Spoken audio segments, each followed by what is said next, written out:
for joining us today on Saturday morning. I think this is a very hot topic. I've been getting some messages already. So, okay, before we start, just for housekeeping, do remember to sign in. I think you should be getting the code on your computer. And then also do remember to sign out. Okay, today's seminar is on architects' price war. Is this the new normal? So for a lot of young practitioners, you will probably be facing a lot of these things when you start your firm. And then I think for existing practitioners, this has always been the grouse. I am not quite sure whether or not there are things that can be solved, but at least this conversation that we are having will be bringing out in the open. Okay, the two speakers that we have today are Yang Berbahagia Datuk Architect Ezumi, who is of course our Pamnc president, as well as Architect Anthony Lee, who has presented a lot of talks and seminars before. But before we get on to this, I will ask Pamnc Northern Chapter Chairman, Architect Casey Yeow, to give some words on today's seminar. Casey, off to you. Okay, thank you very much, Architect Yeow. On behalf of Pamnc Northern Chapter, good morning to all, and welcome to today's Pamnc Northern Chapter webinar, which Architect Yeow says on architectural fees. Pamnc is very excited and honored to host the president of Pamnc, Datuk Ezumi, and also Pamnc Professional Practice Chairman, Anthony Lee, on the view of recommendation on the subject of architectural fees, a subject, as Architect Yeow says, of immense interest to all the architects. Okay, so I'll just say a few words on the fees with the title, Kicking the Ball, the Can Down the Road, or Kicking the Ball Up the Field. The idea, the concept of hopefully you score the goal and resolve the, the problem really, but I'm not quite sure whether the score or not. But these are people have been kicking the ball down the field and up the road or whatever, it's been a long time. The subject is not new, but there don't seem to be any definitive solution to fee undercutting, I call it, or architects' price war. I also understand that Pamnc is actually working very hard with various agencies and institutions, as I said, to kick the ball further down the road to hope to resolve the issue. It's not an easy subject. I think, if I'm not mistaken, this has been going on for about 50 years already, I think, with no end in sight. But hopefully we're getting closer and closer. One day we might reach there. I don't know. Hopefully today's sharing issues can be consolidated and maybe things put to the relevant authorities, and they can help resolve not all but some of the issues, so we can get closer and closer to a sort of more level playing field for everybody. The most important participation actually is the architects themselves, really. You can have all the rules and all the regulations, but if we don't follow it and we are not united, I think it's going to be a tough journey, really. But that doesn't stop us trying, I think. Okay. Before I let the two speakers have their podium, please allow me to thank the people who have organized this. First of all, Architect Casey Chong, our Pamnc CBD Chairman, thank you for initiating the webinar. And thank you, as usual, to our Pamnc Secretariat, Pat, for organizing the event as well. And thank you, Garris PLX, for hosting the webinar, and especially the Camellia, who is very, very organized. And thank you, Architect Yeow, for moderating the event. So I will let the speaker and Architect Yeow to have the floor. Thank you very much, and enjoy the seminar. Okay, I will keep the introduction quite brief because I think the two speakers need not be introduced any further. They are really well known and have been speaking about a lot of topics. So we'll be off to Datuk Ezumi for your talk or for your sharing today. And then after that, then Anthony can jump in, or Anthony, you can jump in anytime. So I think it's not like going to be a a schedule or a presentation, but you can jump in, you can have queries. And for participants, if you would like to have the speakers answer questions, I'm not so sure whether they have any solutions, but please type inside the Q&A box, and then I will highlight it and will prompt the speakers to give answers if they can. Okay, Datuk Izumi, you can proceed. Okay, thank you, Architect Al. Okay, Assalamualaikum, good morning, everyone. First of all, I would like to thank Pamnc Northern Chapter, Practice Committee, and also the Chairman for organizing this program, this talk today. Okay, let me share my screen. Okay, Anthony, can you let me know what you see on the screen now? Yep, it's We fine. can, Thank you. yeah, we can see your The full presentation. PowerPoint. Right? Yes, yeah. Yeah, carry on. So I think previously we talked a lot about fee, about scale minimum fee. I remember when I first joined Pamnc as a council member, I think 15 years ago, the topic on scale of minimum fee was already there. One of the major discussion at that time, I remember past president, Architect Saifuddin, Architect David Tay, we did discuss whether should we keep the scale minimum fee or should we abolish that.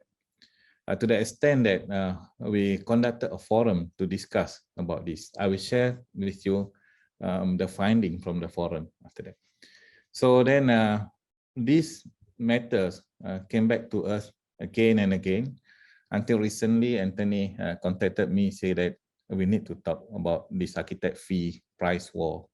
I know that it's happening a lot, price war between the contractors when they are bidding for project and tenders. But for architects, it starts to become more rampant now. There are more and more bidding, competing for fee among the architect and other professionals as well. So let me proceed. So the topic that was given was a price war on fee, and I added to the topic that race to the bottom. So that's the whole thing that I want to discuss today. So what is price war? Price war is basically the competition between the providers or the seller, the product producer, or in our case, it's professional for the service that they want to offer to a client or group of client, which is very much, I think, control in terms of the number of service getter.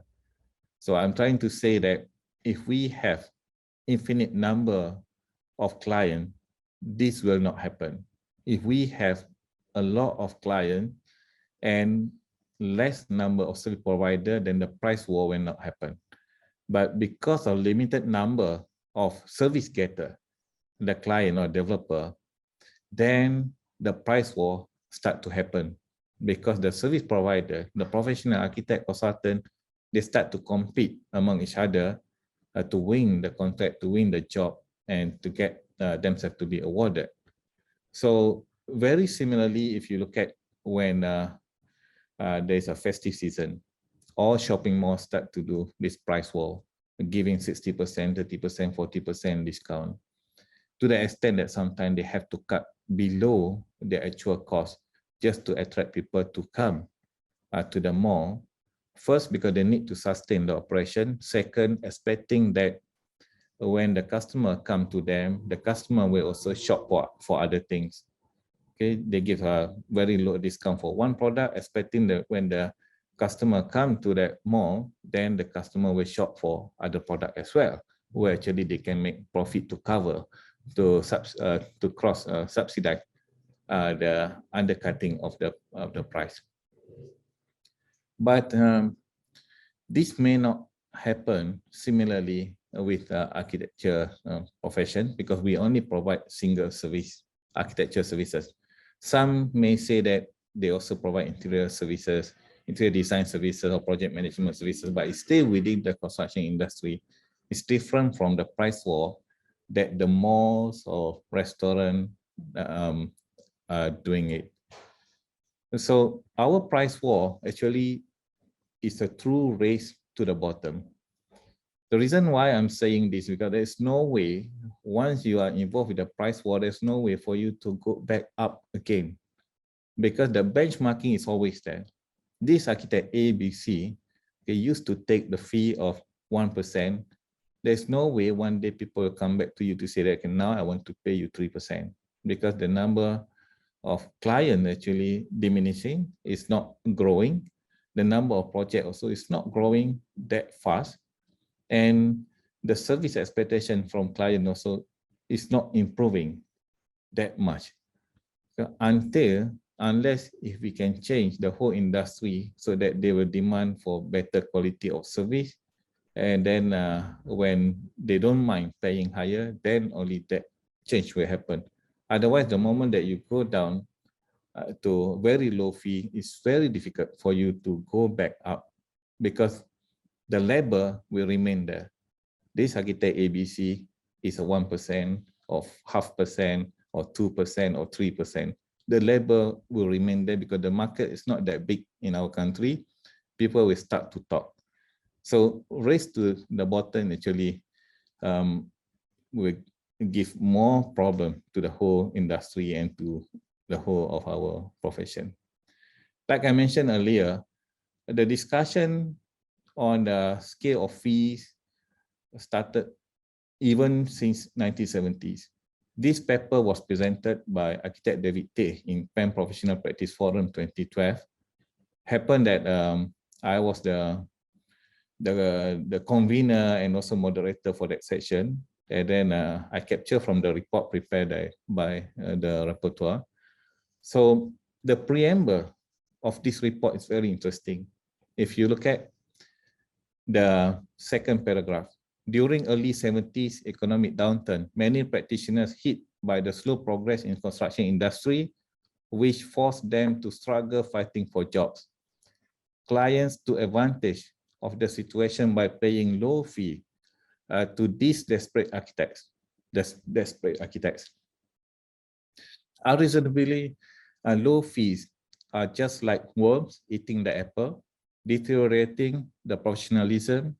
To curb this disease, Pertubuhan Arkitek Malaysia (PAM), under the leadership of the late Datuk Architect Kim Teng Lu, introduced the first ever scale of fee to the society in 1978. The scale of fee was very much welcomed by the architects, government, and also public at large, and being used as the main source of reference in computing architects' professional fee.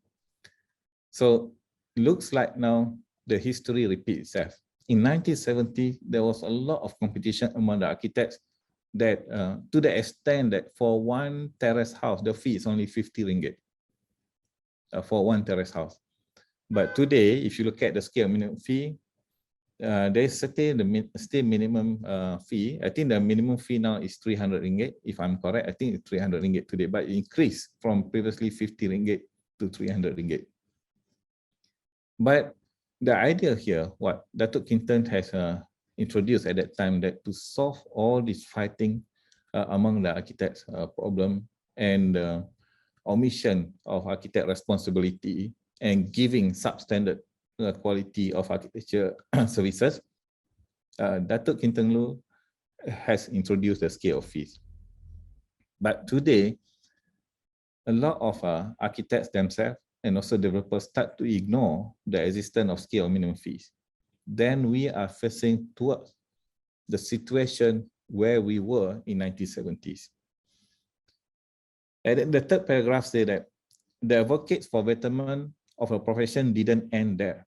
Datuk Architect Kim Teng Lu further persuade LAM and the Minister of Work to make the scale of fee mandatory. The mission succeeded when architect scale of minimum fee rules was approved and made mandatory in 1986. The latest revision to the architect scale of minimum fee rules was gazetted and came to force in 1st March 2010 to supersede the previous rules. During the same forum also, we had a poll among the participants at that time. So the feedback received from the members attended the Pamnc Professional Practice Forum show that the direction that the scale of minimum fee should not be abolished. The scale of fee is very much needed by the profession, government, and member of public. If you look at the result there, members' view on scale of fees. To maintain mandatory scale of fees and to be enforced, 84.6% say yes, we have to do that. 15.4% say that to revise and make it just recommended scale, but it is not mandatory. And 0% say that to abolish the scale of fee. It shows that 100% of our members or the participants at that time want the scale of fee to be maintained. But 84% said make it mandatory, 15.4% said that make it just like a guide or a recommended scale.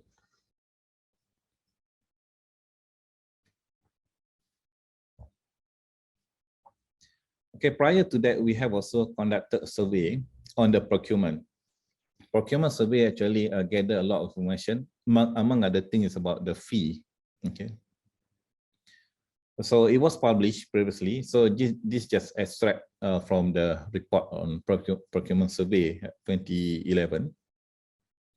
On item 4.3, for the private projects, these are the response from the respondent. It shows that majority of the respondents say that they are not getting fee close to scale of minimum fee or better than scale of minimum fee. If you look at here, the survey categorized sole proprietor, partnership, and also corporate. Corporate here means that body corporate. Okay. If you look at the highest, okay, the highest is above 100% of scale of fees. Okay.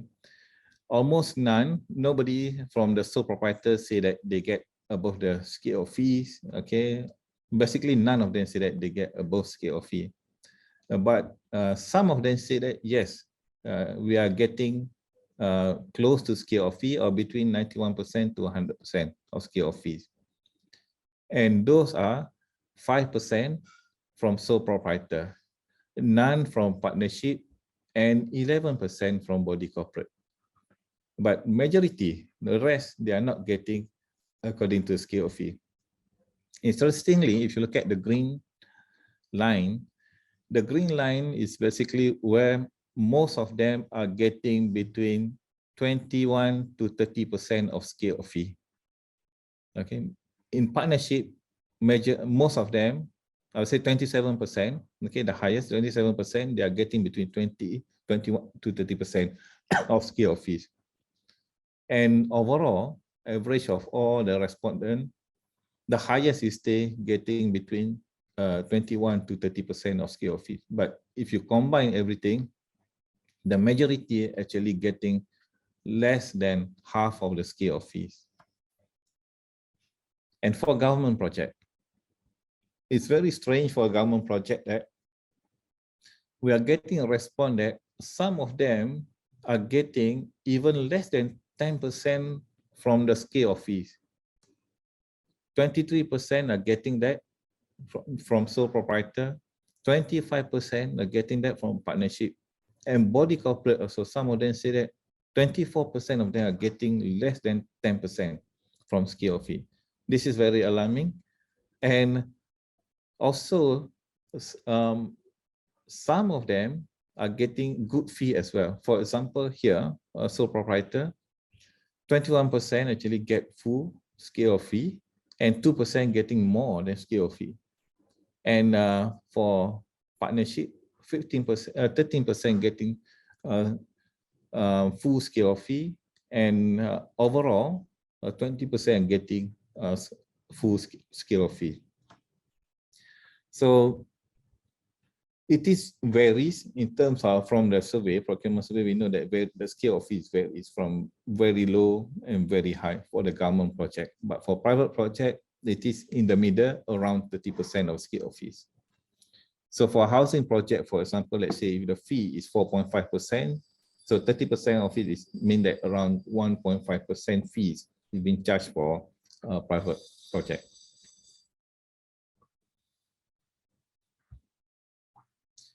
Last year, 3rd of October, I have presented a paper. Is my fee too high? That was the paper I presented. And some people say that why are you sharing this paper to say that your fee is higher? Then it will scare other people, scare the developer. So what I did, I just glanced through my previous slide in the last year presentation. So what I did, basically, I show that I want to share that, okay, when sometimes people thought the architect's fee are very high, actually it is not, okay. One of the reasons that why people perceive that the architect fee is high because the architect themselves fail to justify the fees, okay. Sometimes, okay, the issue of understanding architecture fee structure itself. And if we do not understand the architecture fee structure itself, it's very difficult for us to justify to client. And fee justification are fragmented and inconsistent. That's why it's very difficult to explain to client, and client sometimes didn't value the actual work and the actual task that we need to do. So how to capture those values and efforts in an effective manner to discuss finances with potential client. So what I have suggested that before answering the question, is your fee too high? So we have to understand that we need to explain to the client the value of ourselves as architect. So we have to promote the value as an architect, the value of an architect as an expert, a professional solving special problems in the multiple dimensions, understanding the constraint of building regulation, be specific, identify instances where you have saved clients' money, time, or won an award with your project. So we have to explain to them what are the benefits, okay, for our service that we offer to them. And then keep those moments as concrete evidence of your value and refer to them often while initiating any conversation with client. I just give you an example. When I discuss with client, when I meet with client, I always say that my fee is not cheap, okay? Most of the time, my fee is higher than other people. But one thing that I will ensure to you that I will deliver the job. I will make sure the supervision, the construction will be properly done. I cannot compromise on that because that is my core value for my service. So that's one way. Or the other way, you can also say that, okay, the reason why I have this fee because I put a lot of effort in designing. So the value of the design that we are going to offer you is not ordinary value or not at par with the rest. We put extra effort in design. So that's how actually you can justify your fee and negotiate with the client. So we do not negotiate based on the competition of pricing, but we negotiate based on the competition in value. And sometimes when the client always say that I want good, cheap, and fast. So I want the project to be good, the price must be cheap, and it has to be delivered fast. So whenever clients say that, I will always ask the client back, do you mean that good, cheap, or fast? You cannot have all three at the same time. You can have all that three, but not at the same time.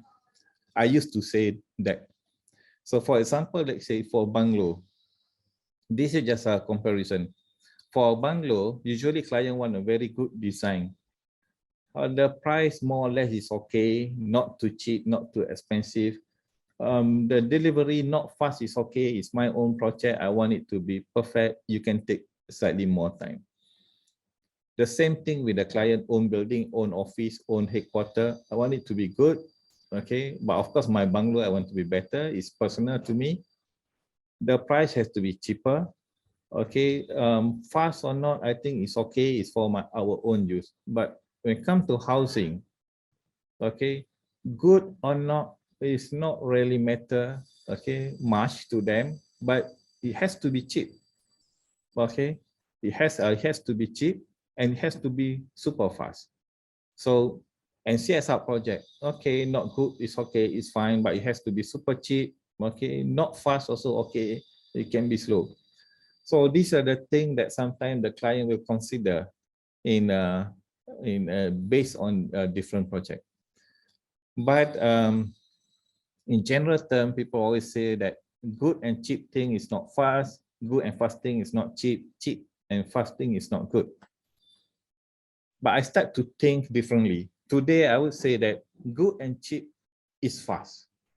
Okay, I used to say that good and cheap is not fast, but actually I start to think that good and cheap is fast. Good and fast is also cheap. Cheap and fast is also good. The reason why, because I try to factor time value in my fee structure, in my service structure. So I need to do things fast. So it is good for me. If I take long time, it's going to cost me more, then it's not good for me. And cheaper is not necessarily mean better. Slower, not necessarily mean cheaper. Better is not slower, neither is cheaper. So we start to think differently. So when deciding on fee structure, there are many ways to consider. So whether we want to consider based on time charge. So time charge is usually when the scope of work or scope of services is not clear. Start with an hourly engagement to get a sense of working style and deliverables before commissioning a project for completion. Usually when a task without a clear objective, then we can say that, okay, we charge you time charge, hourly, daily, monthly, weekly. That actually it is a very good value to the architect, because if the client delay, then you will get more pay, like what I think some of the lawyer is practicing. So they charge by hour. And then fixed lump sum. Fixed lump sum fee is another method. A fixed fee is common for concept development or planning when cost of work is uncertain, or for specific architecture tasks. Okay, design review, for example. Then fixed fee is common because you do not know what is the actual construction cost. And what the scale of fee is suggesting under scale of minimum fee for full basic services, percentage of cost of work. A fee based on percentage of construction cost calculation. It aligns the project complexity, cost risk for both the client and architect, since pricing is based on the actual building cost. So this is what actually used for computation of basic services under the scale minimum fee. And there are four main fee pricing method. Okay, so the first one is start with a known scope and build up to a fee. Then start with the other one is start with acceptable fee and build down to the scope that the client can afford.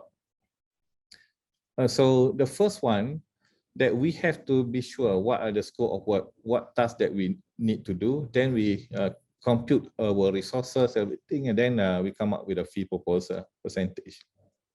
And the other one is that when client actually are not sure on the task of work, but probably they have certain budget. Say that I can pay you, let's say 100,000. What can you do for me? Then we can do the build down system. So base fee is there, and then we develop the cost of work and then the task.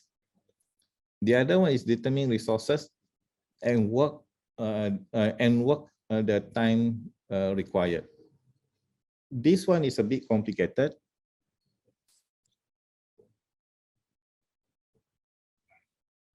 The third one is a bit complicated, where actually you need to input a lot of information. You must understand the exact task, and then you must know the exact resources that you need and time. Then you build up your cost, your time cost, your resources cost, and then your task that you need to deliver. Then the fee will be computed. The other one is that use a unique pricing structure like percentage of construction cost or cost per square meter, similarly like what is stated in the scale of minimum fees. So top-down pricing, basically you know the total fee first, then you develop. I'm not going to go through the details, so that quickly, you know the fee first, then you develop. How much time you want to spend, how much resources you want to put in it. Okay, so the other one is bottom-up development. Bottom-up development I use a lot in my practice. So basically for me to understand what is my actual cost before I can offer the fee to client. So first I have to be very clear on my scope of work. What do you want me to do? Do you want me to do design only, design the submission, contract documentation, up to implementation? I have to understand that first. They have to confirm on that. Then I look at the complexity of the project. How complex the project. Then I have to understand the cost of work. Then I multiply by the percentage. So these two elements is already in the scale of fees. So where the complexity is there and cost of work is there. But what is missing in the scale of fee is time element. In the architect scale of fee, the time, the duration element is not included. So in my practice, I add in the time factor as well. Because based on the standard scale of fee, you have the schematic design, design development, contract documentation, construction implementation, and then final completion. Ideally, everything should be completed within certain period. But if the project delay, then it will take more time, then it will cost you more. So if it delay, based on my calculation, if the project delay by 1 year, then it is still okay. You just eat into your buffer. If the project delay for another year, then it start eating into your profit. You will not lose money, but your profit will be reduced. So if you are using scale of fee, you can still survive for 2 years project delay.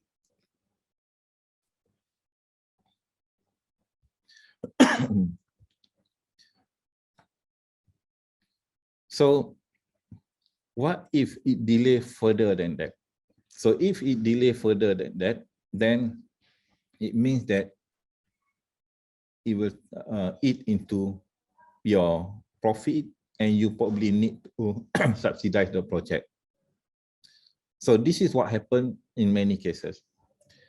Most of the time when architect quote a fee, they base on the ideal situation where the project can complete on time. Whenever the project cannot complete on time, then they need to start to do other work to sustain and to pay the salary, the operation of the staff, without realizing that actually the next project need to subsidize for the previous project. And the next project need to be subsidized by the next project. That's why most of the time, the architect got into trouble, because at the end, actually their fee cannot sustain. So they need to keep on getting job to subsidize the work that they committed previously, because there's no buffer in that. And every time when they submit fee quotation, they do not factor in this element of loss and subsidizing. So the extended duration actually costs them losing money. So I just give you an example here, okay? For example, actually in my previous presentation, I showed a detailed fee calculation, but I just keep that slide. For example, this is a housing project category 2. A project costs about 240 million. The fee based on scale of fee without repetition scale reduction. So it's about 8.99 million. So if the project implementation is 5 years from design, from submission, approval, construction, and assuming that 6 month defect liability period. Defect liability period is 24 months, but assuming that intensively 6 months, you need to immediately after completion, you need to attend to it. Then your average is 1.8 million a year, so you're getting 150,000 per month. If the project delay by 1 year, then your monthly will be reduced to 125. And if the project delay up to 10 years, then your monthly will be reduced by 75,000 a month. So that is the average fee that you're getting per month. So the other thing that most of the time that it was not included in fee calculation and is the operational factors. Just now I mentioned about the time element factor and operational factor. In the scale of minimum fees, the operational factor is already built in, but it depends because scale of minimum fee is the minimum, but it depends on the way you operate. If your operation require more cost or additional expenses, then you have to factor in the operational factors as well. I just give you an example here in a fee calculation cost element. Okay, in operational factor, okay, firms overhead, rental, utility, office supply, all these things is already taken care inside the scale of minimum fees. If you follow scale of minimum fee, the firm overhead is already there. Human resource, salary, wages, bonus, everything is also included in the scale of minimum fees. If you follow scale of minimum fee, then the price, the cost is already built in inside scale of minimum fee. But sometimes item 3, 4, and 5 is not included. Profit, yes, profit is included inside the scale of minimum fees, but not losses, not asset value depreciation, and tax sometimes. Because tax sometimes it comes later, it depends on your operation. But losses is an example that I mentioned. When you have losses in your previous project, you need to subsidize the previous project. So for the next project, when you quote fee, you have to factor in your losses in the previous project as well. Because otherwise, your service or your operation will not be able to sustain. But you should not tell your client that you are subsidizing the losses of the previous project. But this is how you have to factor in your fee.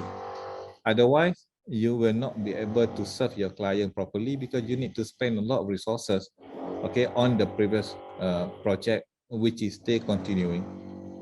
And then capital and reinvestment. Now with all this technology, the cost for the software, hardware need to be factored in as well. In the original scale of fee, which was built 30 years ago, okay, there is not much element in terms of this capital and reinvestment in IT, network, software, and other equipment. And the other one, that risk protection. You have to factor in for cash reserve. It's not just for profit alone. You must have some cash reserve. Okay, it can be a form of fixed deposit and also risk protection in terms of professional indemnity, unemployment insurance as well.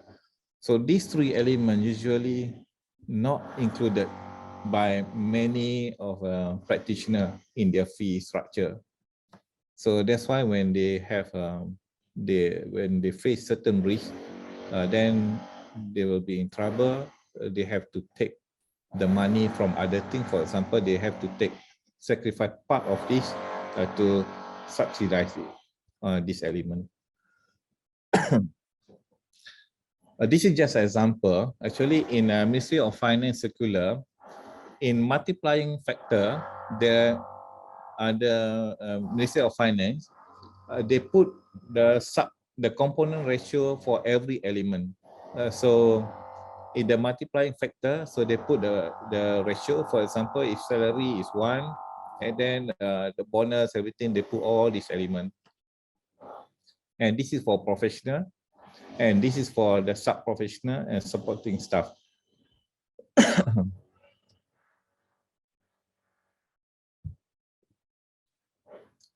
And just now I mentioned that based on scale of fee, the base fee is already there. And in the scale of fee, it also covers part of the contingency and operational cost factor, but not everything. Some of the operational cost factor actually outside the scale of fee, the minimum scale minimum fee, and the contingency also some are outside. So depending on the project, sometimes for a bigger project, the scale of fee I think should be able to cover everything. But for smaller project, sometimes the base fee is too small. Your operation cost factor actually is bigger than the base fee. For example, for a bungalow project, because the base fee is based on the construction cost. For a bungalow project, maybe the construction cost is just maybe 1 million or maybe $500,000, but your operational cost factor is a lot higher. So this is where sometimes you need to charge above the scale fee. Those who are doing the work focusing on bungalow, they always charge higher than the scale minimum fees because they need to cover the operational cost factor. And I show you an example here, how to build up the bottom-up fee development. So basically, the most important is that to know the duration, cost of work. So from the bottom, you have to understand what is scope, your scope of work, the complexity, cost of work, and duration. And then you plus contingency, you multiply by the operational factors or multiplying factor, then you have the total fee. But to understand the resources, you must understand all the tasks, the cost rate for the resources, time, and cost. You get the cost element. This is an example. Let's say you know that your scope of work, including schematic design at the final completion. So you have to assign the people, the resources for every task. So let's say you have one director in charge, you have design architect, you have planners for this task, and then for different tasks, you have different people, and the duration is different, and then you have the cost element. So this is an example. This is not real figure, just example. So when you have the director in charge, what are the costs? Okay, for example, the basic salary, and what are the average rate? Because the best, for example here, let's say this design architect, Aminah binti Hassan, 8,000 is the current salary, but you have to remember the project will continue for several years. So there will be increment factor. So the average element, there's a certain formula built to it. So the average will be 8,300. And then what are the multiplying factor? This multiplying factor 2.7 actually is based on what recommended by Ministry of Finance with all the detail. Then you know your basic cost of resources plus the factor, and then the time, the duration. Let's say if this staff design architect only involved at the beginning during the pre-construction and just 4 months during the construction, then the formula will compute. Then you know what is the total charge for this staff. And further to that, okay, so you will see you can develop your back end. This is your back end, so that you know what is your cost factor, and then you know the contribution for EPF, everything overhead. Then you know the profit for every resources that you put in. Then you have total profit.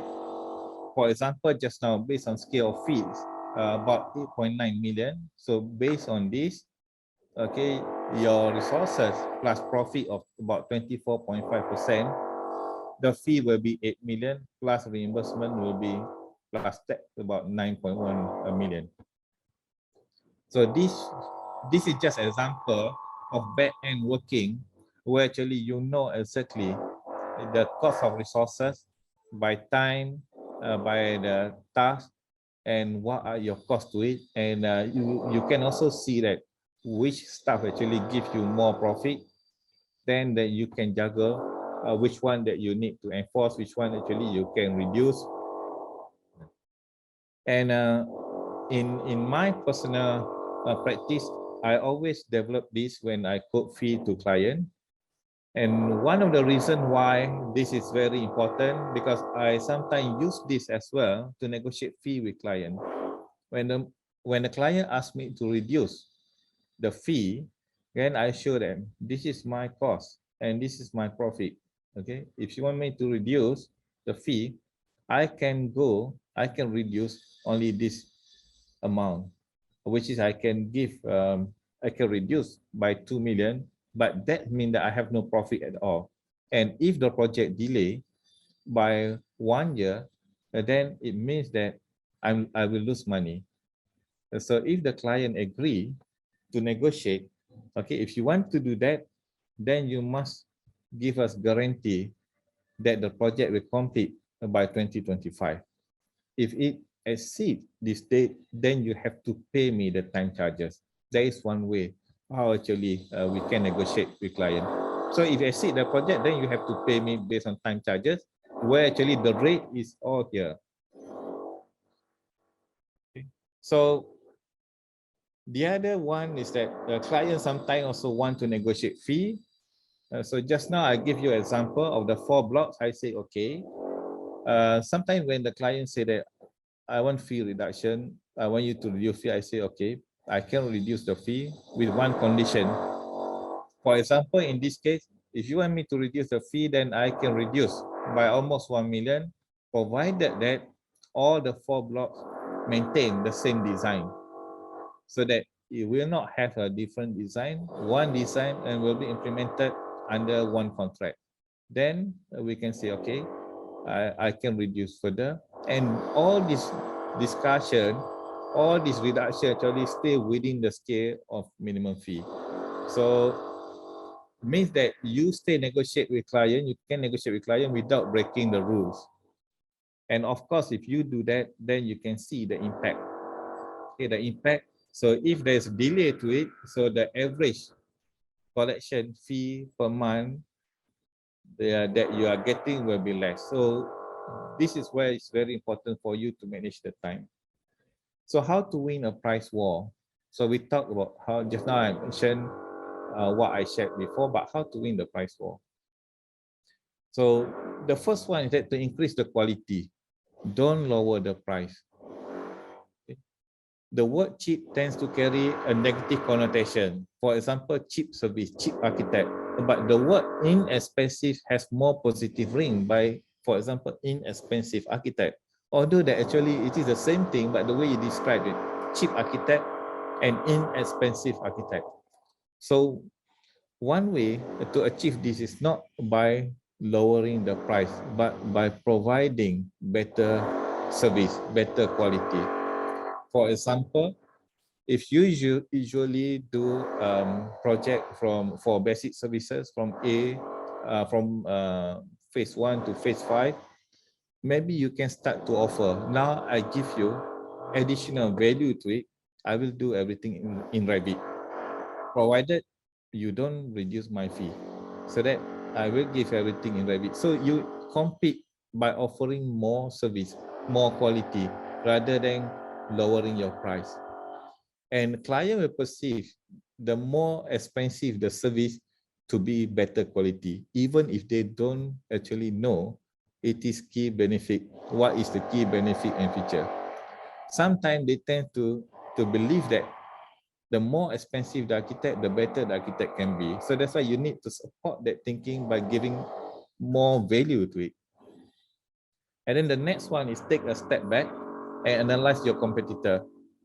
Sometimes we like to compete, but we have to analyze the competitor as well. Okay, I do that. I do analyze our competitor. We know, okay, how much fee they are charging, what service they are providing. So we know what are their weakness, what are their strengths. So we do not compete on fee, but we always offer to client what our competitor do not offer. Okay, do not offer. There are many architects can do good design. Many architects can have a very beautiful design. But the major issue in the industry today that not many architects can deliver good building. You design building very well, but if your building have leaking here and there, crack here and there, will be very frustrating to the client. So no matter how good your building, if you have all these crack issues, then the client will not be happy. So I analyze this thing, and this is where actually we always go to the client, say that that is the part that we will focus, delivery, not just on paper, but physically, the physical building. So that is one of the unique selling point that I always throw to the client. And some people say that about sustainability, green building. So if somebody focus at their own niche, so there is the unique selling point. This is where actually they can win over the competitors. And then the last one is that, okay, stop racing to the bottom. So join the race that bring you to the top, not bring you to the bottom. How to avoid a price war?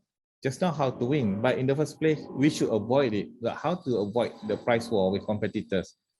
Focus on value instead of price. So like I mentioned earlier, price competition will undervalue your own service. Sometimes you need to cut lower and lower, then you will not be able to provide full service or good service to your client because your cost is always there. And then it also causes missed revenue enhancement opportunities. By participating in price war, actually you have to continue to reduce the price and you will not have the opportunity to enhance your service. So you will not have the opportunity to provide a better quality. For example, you may not be able to give a free beam design, for example, because you are on competition to reduce the price. But those who are not competing in price, they can always offer free beam service for the client. That is the key at the moment. Any firm who can offer free beam service will have added advantage in winning contract or winning project. It is essential to understand what makes your service different from others. You have to identify yourself what are the special value that you have. Implementation of value-based pricing, like I mentioned just now, analyze your cost, resources, and then give the value, okay, to the price that you offer to client. Introduce price fence or tiering. Sometimes clients say, I don't care so much about the design, I want it cheap. So this is where you must make it very clear. Sometimes, okay, you can also do pro bono for certain category of project. So this is, but you have to make it very clear to the client that I do this for this category of work, but I will not give this price for this category of work. So we have to create segment, tiers on services that match clients' willingness to pay. So create a pricing indicator that fit into specific range of client expectation. We need to provide flexibility to match competitive offer with lower tier. Sometimes for low-end project, just open warehouse or whatever, then you may consider, okay, we are not giving you premium service, so then we can give you this fee. But for this kind of project, hotel, for example, hospital, we have to give premium service, and then you have to make clear boundary between this category of project. And then communicate with a purpose. When you communicate with client in discussion or negotiating your fee, then you have to implant in their mind whatever you want to say, you have to implant from beginning. The same thing what I'm doing now. Okay? From beginning of my presentation, I always say that my focus is delivery. I have actually implant in your mind that my focus is delivery. The same thing when I speak to client. You can choose whoever the architect in the country, Malaysian architect, to do the work. But there are not many of them can deliver to your expectation. So this is where actually I will start that kind of conversation to implant in their mind that I can deliver, okay, the job to their expectation.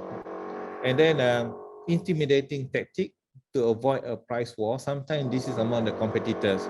The same thing what I'm doing now. So what I'm doing now to avoid evolving in price war, I will say that I will share with the competitor, you are all my competitors. I will share with my competitor to say that I don't want to compete in price war, but I will keep on improve our value of service to client. I will give a free beam service to client. We have that capability. I will make sure that the delivery of project, because we have a good people who manage the project, supervise the project. I am intimidating my competitors here. you all, the Pamnc members now, that is my strategy. Because intimidating your competitor is very important. It tells your competitor that no point competing on price with this guy. They are not interested to compete in price because they have other agenda, which is on the quality or offer additional services. So the same thing, when you discuss with your client or with your competitor, you need to intimidate them by saying that this is your tactic. You need to intimidate them that I'm not interested in competing in price war, but I am more keen in offering value to it. So at the end, you have to look at the whole business process. There are 3 things to prevent price war. The first one, evaluate your company capacity and forecast your direction, evaluate competitor pricing and action, and evaluate your current offering and value proposition. Value proposition is very important. I know that some architects, star architects, their value proposition is very good. They are the star designer. They can win award. There is value proposition where actually you can approach the client. If you want your project to win award, we can do it. We have won a lot of awards. So there are the capability or special added advantage that as architect you can do that. So I think I'm coming to the end of my presentation. Sorry for taking a lot of time. So I just want to share with you, this is the old story that been shared again and again. But this is a good reminder for all of us, including myself. This is a story of Nokia, the failure of Nokia. We know that Nokia has almost completely gone in terms of mobile device, except that the infrastructure. So you can see here from 2007 how Nokia actually owned 50% of the share market. Okay, the market share in terms of a mobile device, smartphone, and then it went down to almost zero. So what happened actually? Nokia focuses on the price war. Nokia continued to produce cheap phone with basic function. But when Apple and Samsung came to the picture in 2008, they start to introduce a new model of phone, smartphone with a lot of function, bigger memory, faster. And Nokia at that time say, no way these people can win the market share because their device is very expensive. I can kill them because my device is very cheap. But what happened at the end? People start to accept the value of a Samsung device and also iPhone, and people start to demand more on the good value devices, and Nokia died by itself. So I hope that will be a lesson to us. So thank you. Back to you, Al and Anthony.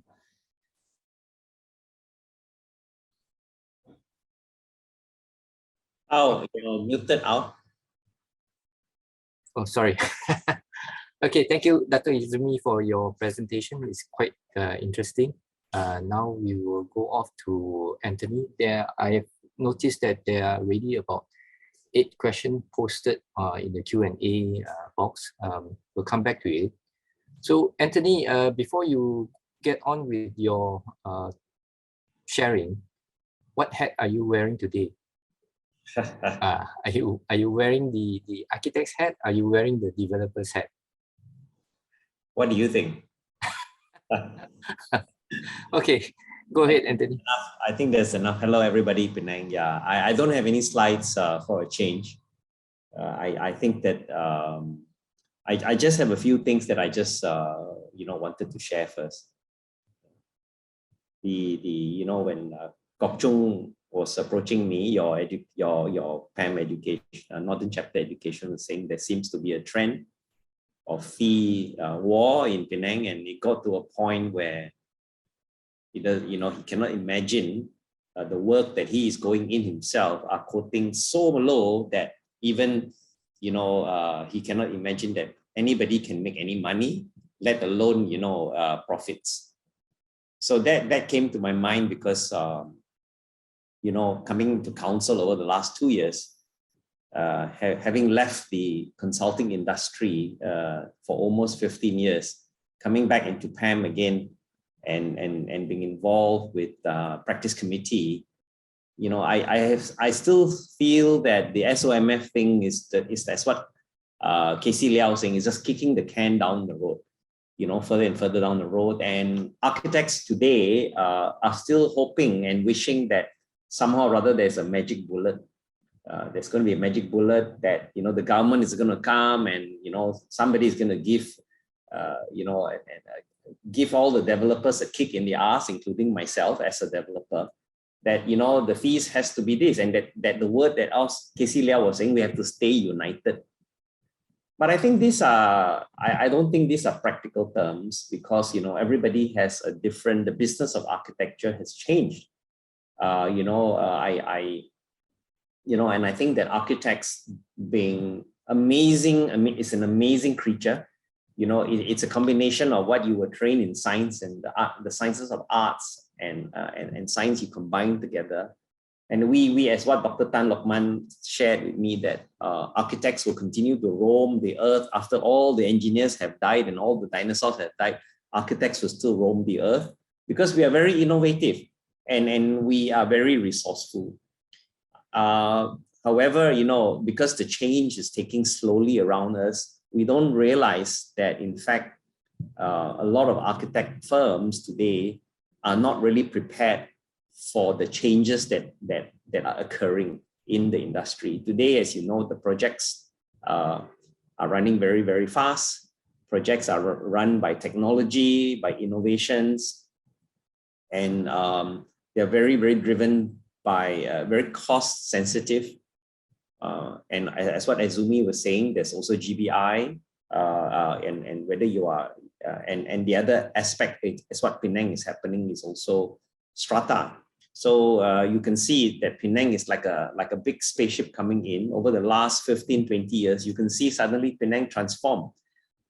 So it's actually, Penang is a very good sampling of how the architectural practice is dealing with this transformation of developers coming in, building the highest density in Malaysia, strata properties, mixed strata, staggered developments, you know. So I think the idea of the traditional practice and the traditional fees cannot sustain in this kind of changed environment.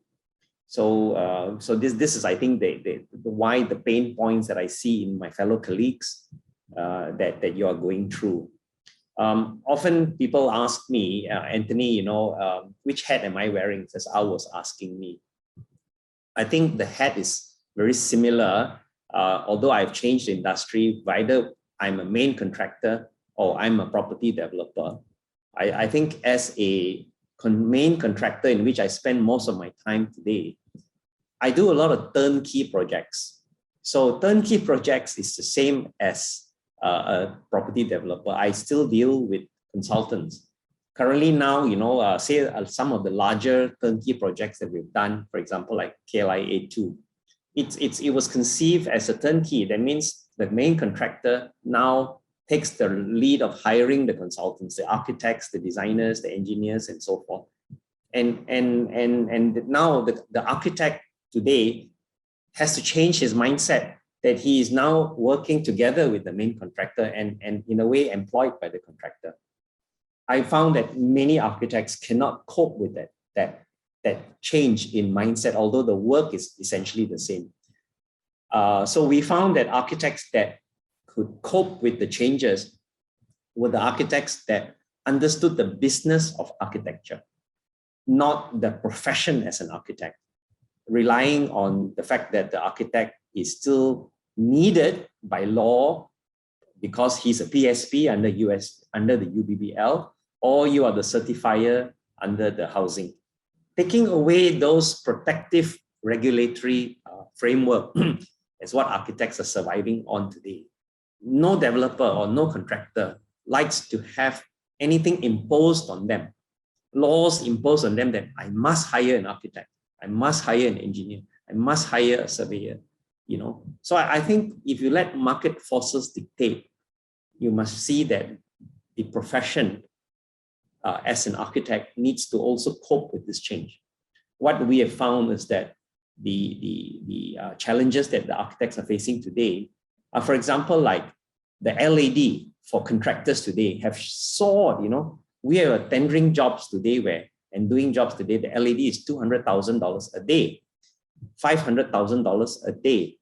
So every time you have LADs that are so high and you have to work 24 hours, a little delay in drawings or a little change in information or a little delay in the architect not giving a certain detail, every hour it is about $50,000 an hour.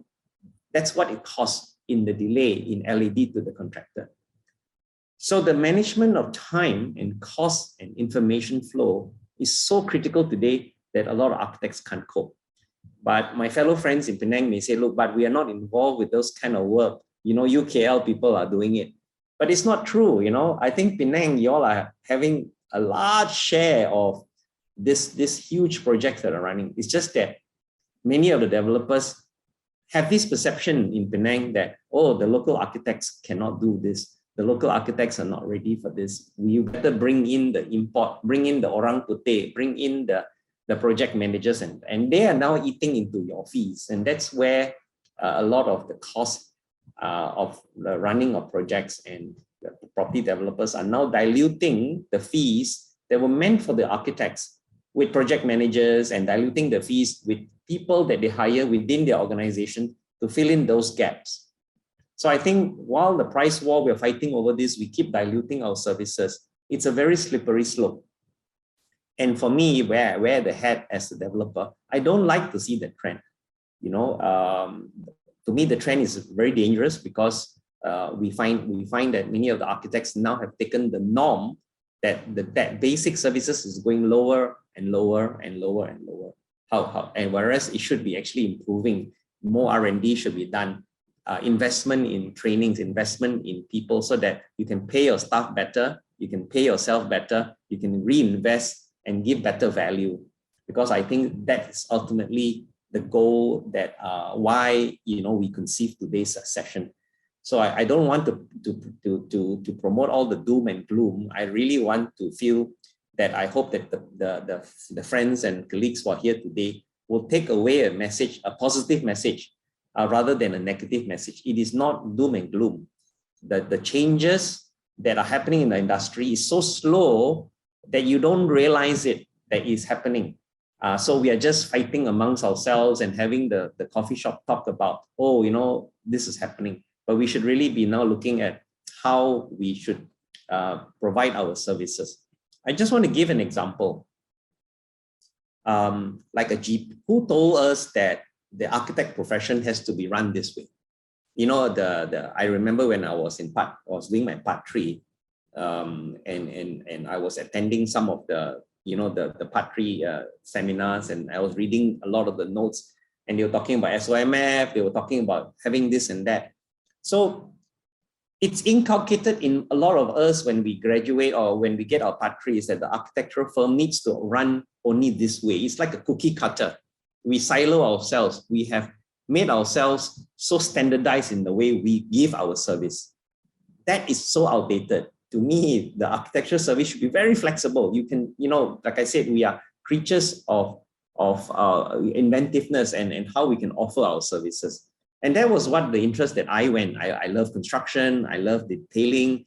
And so today I think that architectural service can be offered in many, many ways. It doesn't need to be offered like a GP. When a general practitioner, you go to the clinic, he says, oh, I got my license today. I get a shop house. I put one partition in the middle. One side got a long bench. One side is where I have another two little windows and 2 doors. One for you to fill up the card. Another one for you to take the medicine. And that you open up your clinic. And today you see where the clinics are today. You can go and see a doctor who spends 6-7 years getting his license and then invest in all his clinic and all that. And then he ends up selling MCs and fake Panadols. So I think this is where we are heading. And I really feel that it is time for the architects themselves to to realize that if you chop the last tree down in your environment, and you keep chopping and chopping and chopping till you chop the last tree down, and you don't know that finally you're going to get a situation where your profession and our profession cannot sustain. So I think that's basically from where I'm going to lean in. Now I'm just going to ask you to take on the moderation from now. And I pass it back to you. Yeah. Okay. Maybe do you guys want a break, or can we start with the questions? Yeah, it's okay. You can go on. Go on. Okay. Maybe, Anthony and Datuk, maybe we can start looking at the questions and then offer some guidance or some advice on it. I'll take on the first one first. I'm looking at this question by YBhg in the Q&A.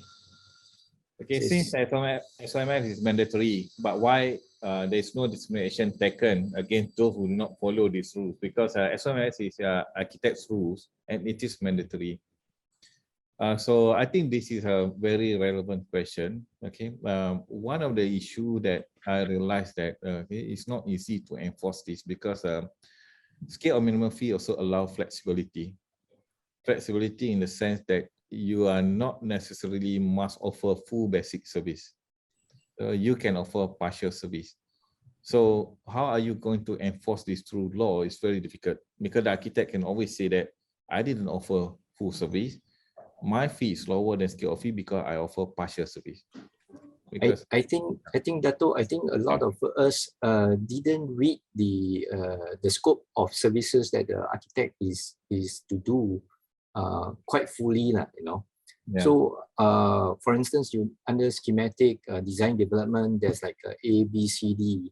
Yes. And everybody thinks that the scale of minimum fees based on that, but they don't realize that you can opt out. Subcategory. There are subcategory under the every phase. There is one thing, but it is, you have to look at a different angle as well. For example, let's say, if you strictly control this, that everybody must follow this. So it means that every firm, no matter how new or old you are, experienced you are, or how big, how small you are, everybody give the same price. So you imagine if BMW, Mercedes, Perodua, Toyota, all selling at the same price. Can you guess? Okay, if all the cars same price, 100,000 price, which car people will buy? Ferrari. Exactly. So people will go to the premium, okay, because it's same price. So there is the biggest challenge that I think we need to sort this thing out, because the moment you do that, but I don't say that it's something bad. It is good. It is something good. So if you have that kind of price control based on the services that you provide, then people will choose the premium because the price is the same. Okay, Ferrari or Honda is the same price. People will go for Ferrari, for example. But this will motivate the smaller one to merge or to improve the quality, so that will also motivate Honda to be at par with Ferrari as well. So that's a good thing, but it will take long time for Honda to go to that example. I'm just quoting example. It will take longer time for a smaller firm or newer practice to be at par with a more established one. So I think I truly believe that, okay, it is good to enforce this. I didn't say that it is not good, but some smaller firm, newer practice will suffer because the big client, big developer will go to the premium, to bigger firm and more established firm.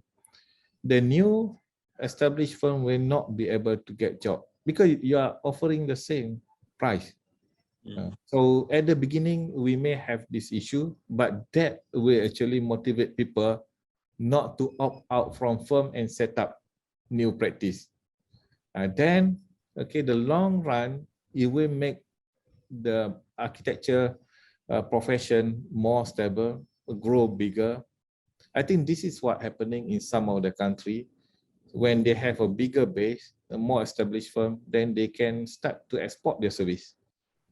So we know that in US, there's an architect firm with 20,000 people in one firm. HOK used to have, like 10,000 people in one firm. Gensler have 20,000 people in one firm. So if that happen, you are very strong. Of course, you can control the price and you are able to export services as well. So that's why for long run, I think the government should do this. But how to handle the immediate situation, that is something that I think is not easy to handle. I just want to weigh in, Ezumi, on this. Yeah. About the one size fit all, as far as the firm is concerned. I mean, today we have quite a lot of people here, and I think that from what I see, who are here, we have a mixture of sole proprietors. We have also a mixture of larger companies. And then yours is one. I see Lillian here, been coming from Veritas and things like that. Now, it's important that to understand that the architectural firms cannot try to make themselves standardized. You cannot say, look, all the firms are standard, and I think that is actually detrimental to you. If you, especially, in Malaysia, we have 75% sole props.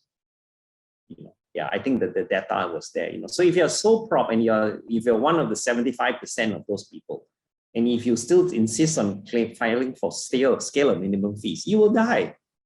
As what Ezumi was saying, as opposed to the fact that if you're a sole prop, how do you differentiate yourself in offering, or not sole prop, but a smaller firm? How is it that you can work circles and run around the bigger companies, that the bigger companies are not interested to offer, or they are unable to offer? So I think there is a role for everybody, or even collaborate with the larger companies or the smaller companies coming together and marketing and offering services that are not the cookie cutter architectural perception. And this is an area that's always been of interest, because architects seem to value winning awards and getting their work published in magazines as the benchmark. But and we all know that not all of us, especially me, I first want to admit that my design sucks. I've never designed anything that would I just barely made it through university, because the emphasis was all on design and design. But if you're not in that category, or rather you are in the periphery of it, and you know that you might win an award and you're still waiting for that, it's actually going to be counterproductive for you to move into that sphere, because there is so much more to architectural service than design. And it is not well marketed. You don't promote that service to your clients. If you can tell me, say like if I'm doing a turnkey project and I'm Benapuri and I'm looking to put a group together to tender for a particular project, I would be saying, look, okay, for this project, I'm going to need an architect who is damn good in authorities, because this job needs a lot of authority follow-up. I also need an architect who's going to be very good in detailing and working with my engineers and my contractors, because I need an architect to be very firm in producing details for me. But I don't need him to win awards, because I'm not going, I don't need an award-winning architect, because it's going to weigh me down. The ego comes into play. The architect is going to say, no, I only design this way. And then I, as the main contractor now, as the client says, look, no, I don't want you. I want them, another team. But it's difficult for me to find consultants in the sense that who's willing to come in and market themselves and say, look, I'm good in contracts and I can manage time. I'm good in Microsoft projects. I'm good in Primavera. I'm also very good in project management, but I suck in design, but I'm not that good in authorities. I hate running authorities. So it's important to differentiate yourself very, very early, and then work on your strengths. And then, and if you have those areas that you have no interest in, why take a full scope? Now architects go in today and they are forced to take the full scope. And you hate doing authorities, or you hate driving all the way to Terengganu to do another submission. You'd hate driving all the way to Kuantan just to go and see the bomba officer and then come back empty-handed. So I think this is the kind of direction that I say the industry needs to find its own footing. And if you feel that, you can collaborate with others and don't go down this slope where the engineers have gone. You see how low the engineers and quantity surveyors have gone. The fees for engineering used to be 2.5%. M&E, CNS. Today, I can tell you engineers are coming in below 1%. Quantity surveyors used to be getting 1.5%. Now, you're lucky to get 0.3, 0.4%. 0.3, 0.4%. You see what I mean? So what kind of service do you think us as clients are going to get when the fees get so low? Okay. Anthony, can I win? I think what you mentioned just now is correct about the client expectation. Pamnc conducted survey earlier, the client expectation survey, where actually the respondent are all the developer, GLC. What you mentioned is correct. Winning prize is not the major, winning award is not the major character or expectation from the architect. But the main character in selecting the architect actually knowing the contract. First is the contract management. Second is delivery. So the detail, the drawing, there is very important to the developer. Because what they are having now, the issue that they have in the construction and the actual issue is delay, then the LED will impose on them, especially housing project. And the other thing is that construction management issues. So sometimes they be sued by the contractor, sometimes they are the contract was not managed properly, so they have to pay additional cost, the detail incomplete, so at the end the variation to it.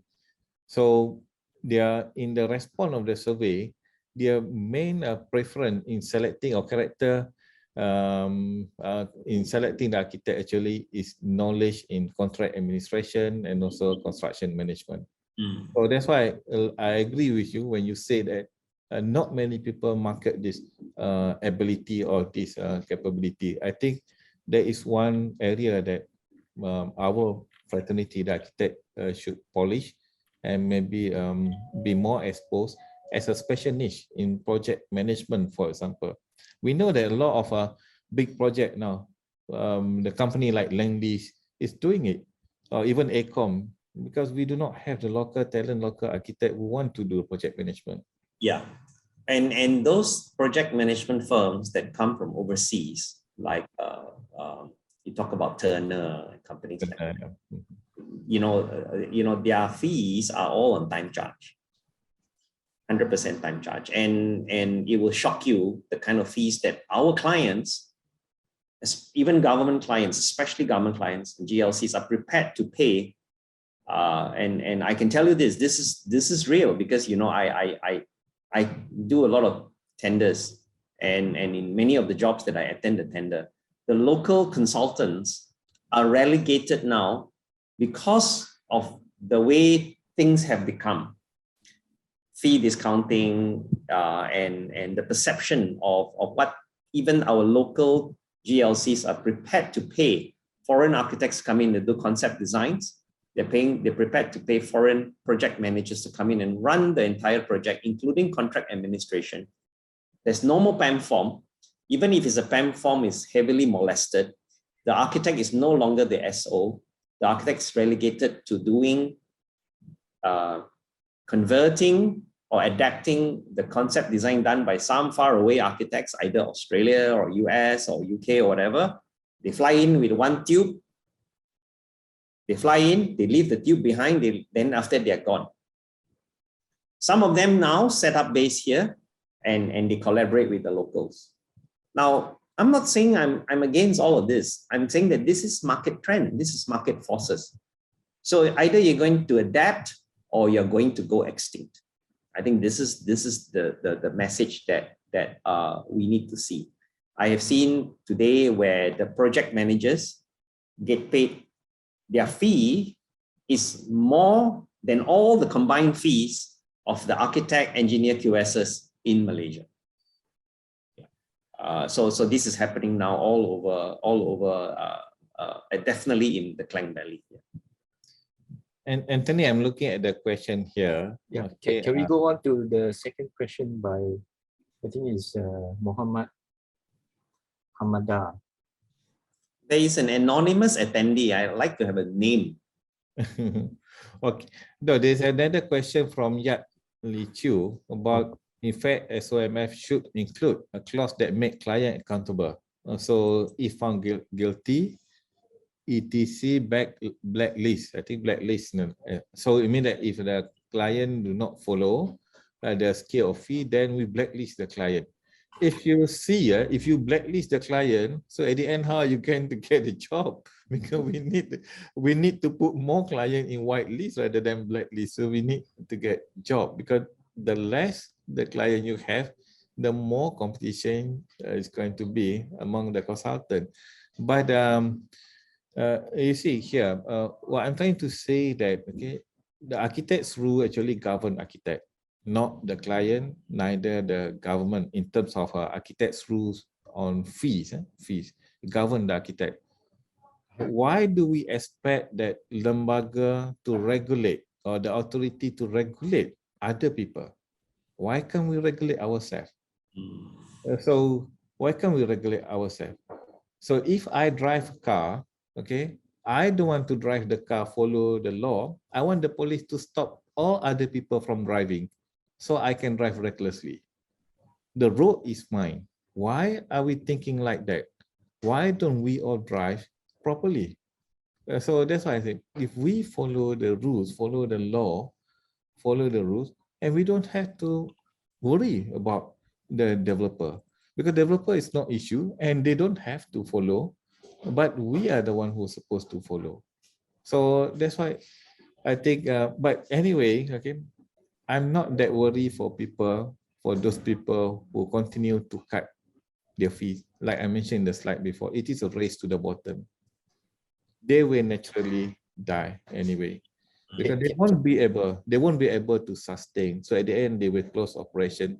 If you can see that some of the earlier establishment, or some of the establishment, one of the issues that why they have to cease operation is that because they cannot sustain business. The fee is too low. Client is not paying fee. But in the first place, I asked them back, why you accept the job if the fee is too low?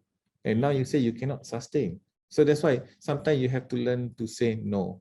Yeah, you have Okay, to. we have a question that relates back to this.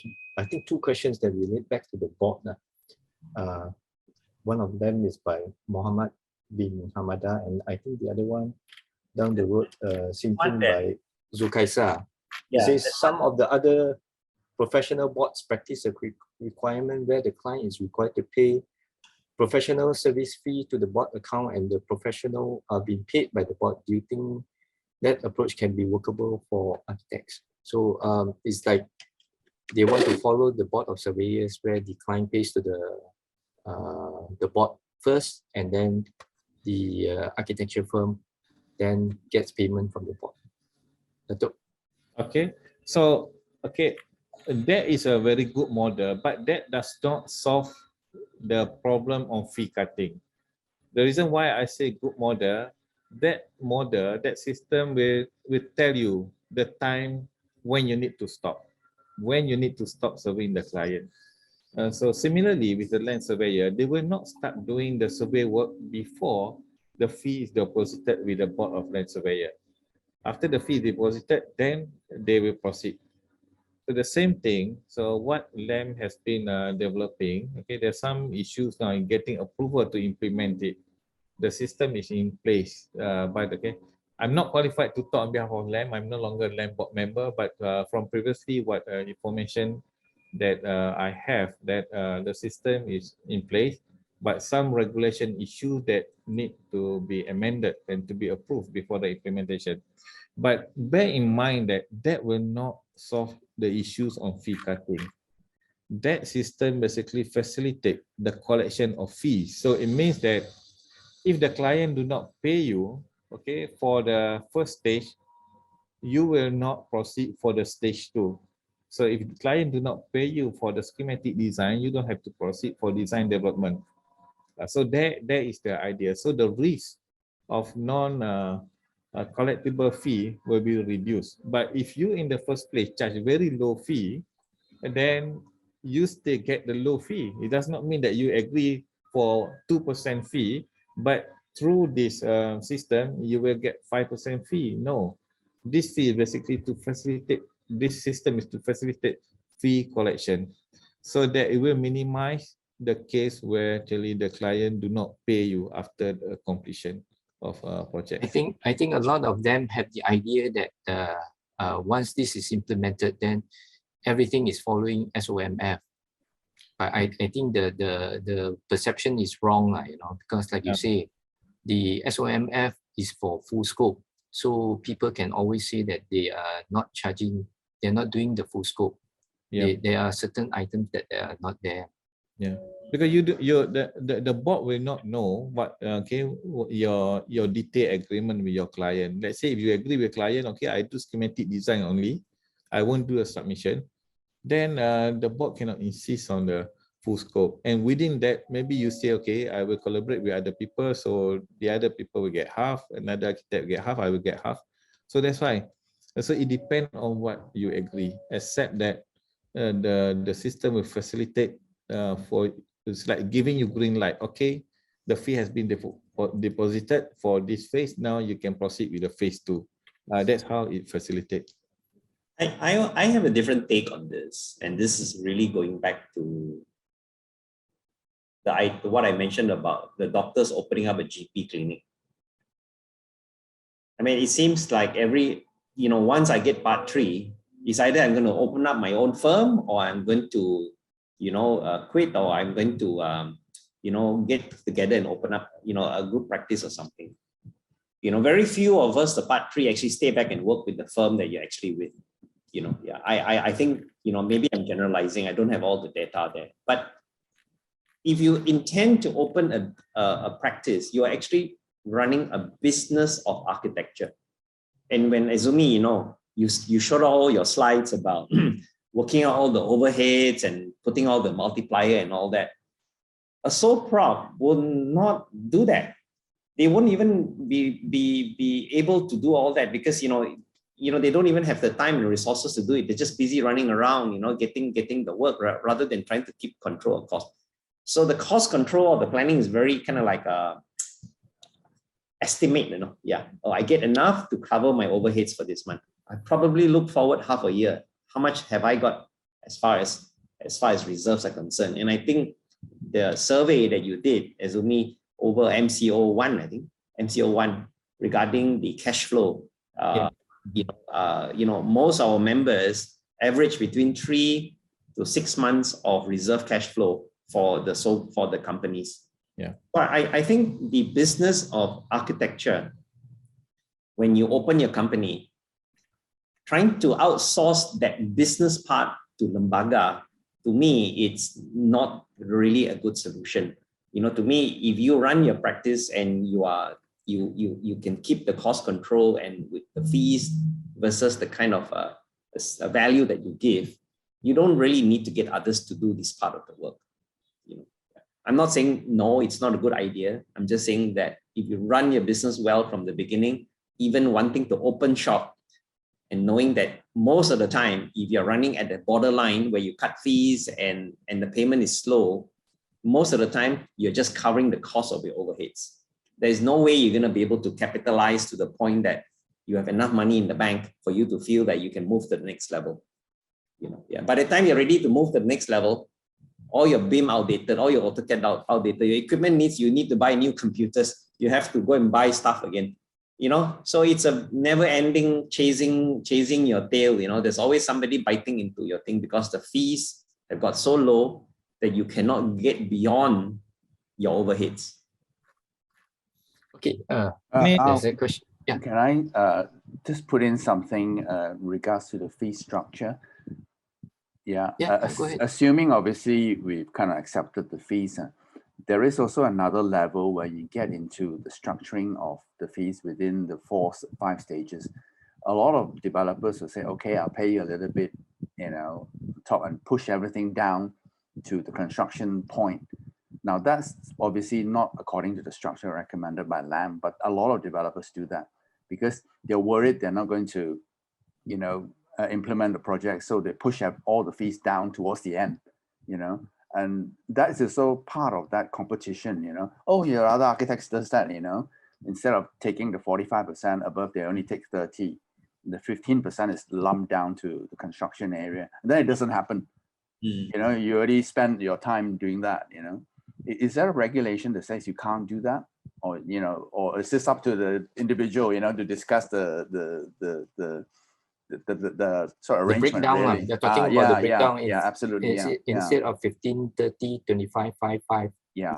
You're saying that 15, maybe 15, For 20, everything, and then push you everything push to the other 10 to the. It's quite common, during I think. Yeah, quite common, this one. And I don't know about you. I mean, people, Ezumi, you go. Ezumi. Yeah. Okay. So I think I like that when Casey mentioned that a lot of other architects do that. That is very important point. So the moment when the developer come to you and they say that a lot of other architects do that, and the other architect can charge a fee according to that structure, then you should ask, and then why you come to me? Go to that architect. So I like your design. So there's the point. So you say your value, you like my design, then of course. But back to the structure, the scale of minimum fees actually is a mandatory, but it also allow you to modify based on the approval by LAM. So if you look at the whole of the condition of engagement, that you cannot modify the condition of engagement scale of minimum fee without prior approval from LAM. I think recently we also issue the circular on that. But in practical, only a few clients actually obtain the approval from LAM. One of it is government. Government, they have a different, what they call it, CSA, the different agreement for architect and also engineer, where actually they got a prior approval. Even when they want to change the percentage from like 15, 25, they change to like 10, 20 or 40, they obtain the approval from LAM. So if you want to do it properly, you just inform your client that, okay, if you want to do this, okay, I agree to this, but get the approval from LAM.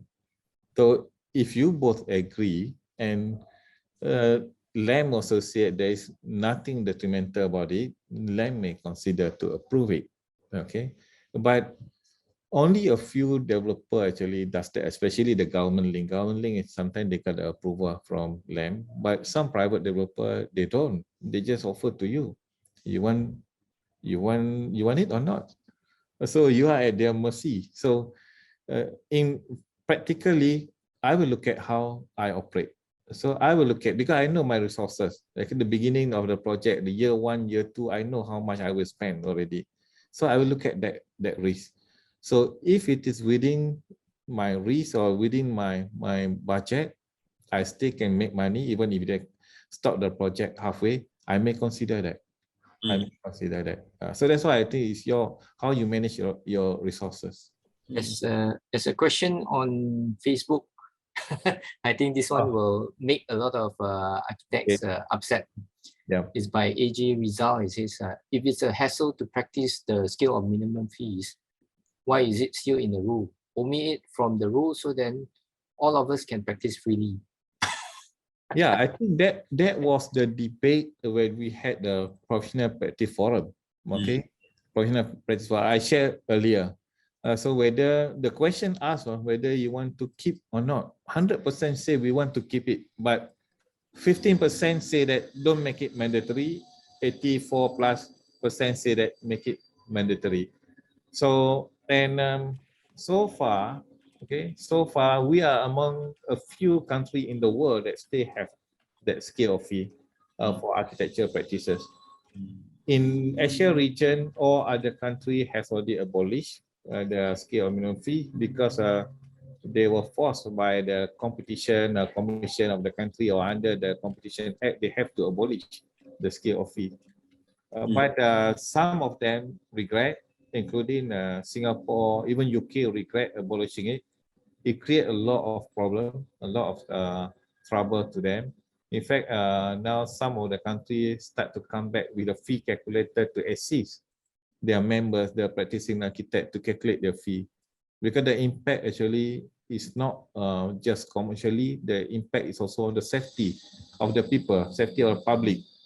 When the fee was not properly paid, and then there's no proper supervision and construction, there's a risk to the building safety and health as well.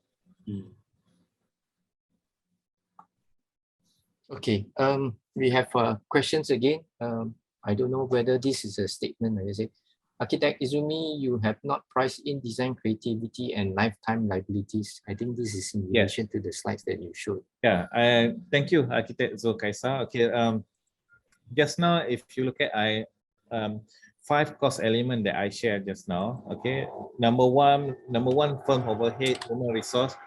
There are number 3, 4, and 5. Number 3, just now I shared profit. Number 4, capital investment. Number 5 is risk protection. Actually, it is. Okay, it is. In my computation, I factor in the risk. Okay, that one including the lifelong risk. Just now I mentioned about professional indemnity. Professional indemnity insurance is one way actually you can protect your risk, where actually it can carry your lifelong liability. The other one is about the design value.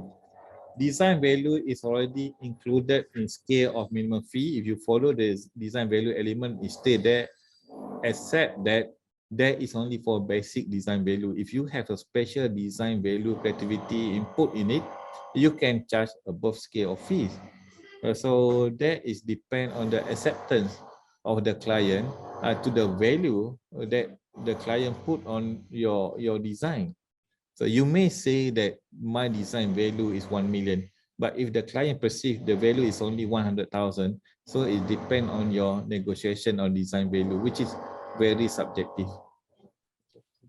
Okay, there's another query from anonymous attendee. Clients are now being staffed by young CEOs or managers who are not like the previous, where they understand the role of architects. They treat us equivalent to contractors, pay tender deposit in the case of TNB 3,600 ringgit or records. And if there's an EOT to the contractor, we have to prove a letter that the EOT is approved by TNB. This makes it worse. I think maybe there are some issues with some companies where consultants are treated like contractors, in the sense that when they have to get registered to be their panel consultants or whatever, you know, they are asked to fill in documents and all that like contractors, like, you know. Any comment? Maybe this one should be answered by Anthony. You know? Well, yeah, I you know, is this processes when companies get very large, developer companies get very large, where, you know, they're spread out all over Malaysia. They start putting processes in, and the architectural profession gets into that process.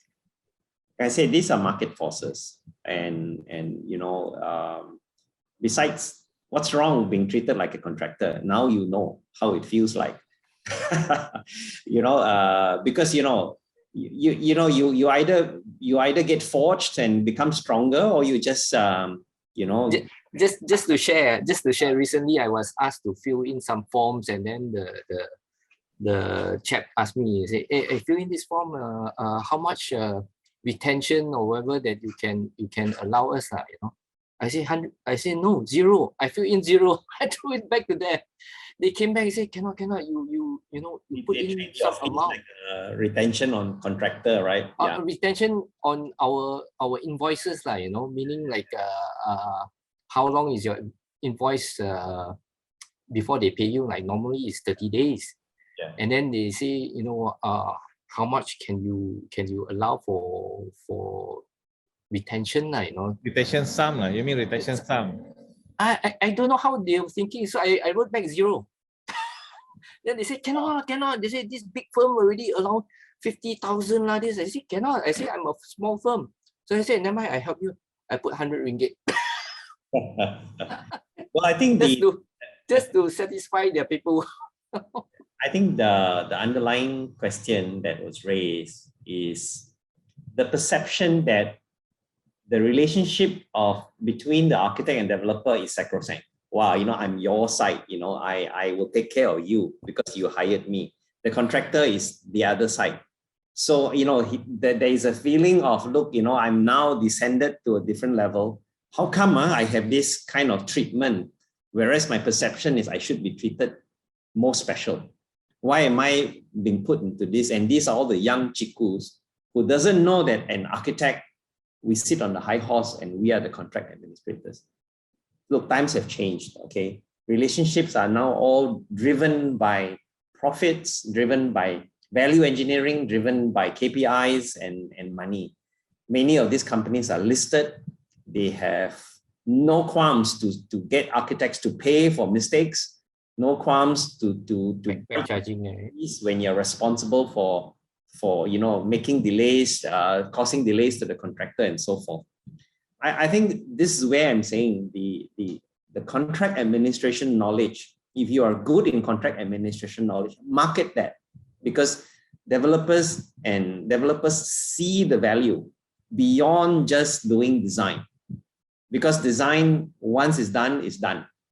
But the life of the project, 95% of it is in contract administration, running a tight ship, running it well, making sure that the contractual anomalies are all the minimum. You don't expose the parties to unnecessary negligence, because you didn't administer the contract properly. So this goes back again to perception. I think totally agree with Anthony. Actually, running a tight ship is one of the things that we need to do continuously. I think very, very important. I think for us. Kok Chung has raised his hand. Kok Chung, you want to ask a question? Kok Chung, you're mute. Kok Chung, this is the first and last time I'm going to do a talk for you because no makan, no minum, nothing. Is he still around? Yeah. He raised his hand in the Oh, I think he accidentally pressed. Oh, okay. Yeah. Okay, let's move on to the another question in the Q&A box. 3.5% for housing, it is no P. Then the follow-up, you haven't seen 0.9% for high-rise before. The developer tell you in the face, take it or leave it. My answer would say, leave it. Next question, longer a client will be prepared to agree. I'm not so sure what that means. Nur Hidayah Yazid, some developers will have their own standard fee percentage based on the scale of projects, some of it even lower than scale minimum fee. So it's either the architect takes on the job and the fee or walk away. Counter proposal is not an option. How do we deal with that? Walk away. No, Anthony, I would check the cost of operation, okay? Because that's why I say that let's say if the fee is lower than scale or minimum fee, I will look at the detail, okay? If you take part of the task done by you, and then I only need to do certain tasks, because some of the big developer, they will cover for you. Yeah. They will cover. So that's why I say is most important is that you don't look at the percentage, but you look at your business operation as well. How much does it cost to you based on your actual operation cost? And if you still can make profit, it's profitable.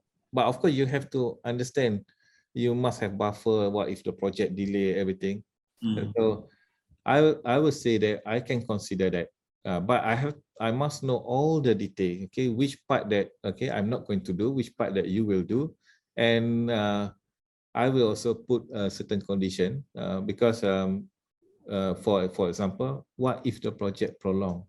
Okay, am I entitled for additional cost for that? That is very important, because most likely for a project like this, when there's a lot of interference from the client themselves, when they do part of it, for example, they coordinate in terms of following out with the authority, everything. Then you can control sometimes. So it may cause delay to the project. So in a situation like this, I will probably ask for the condition. If the project prolonged, then the project schedule, then I want to be entitled for the time charge. So at least you cover it. There's also a trend now where a lot of houses now or high-rise today are using industrialized building systems. So IBS systems, if done correctly, the work of the architect is significantly reduced as far as the need for you to spend too much time at site with defects and things like that. However, the loading is upfront because the consultants, architects, engineers need to work closely with the developer and the contractor to resolve all of this before it gets to the site.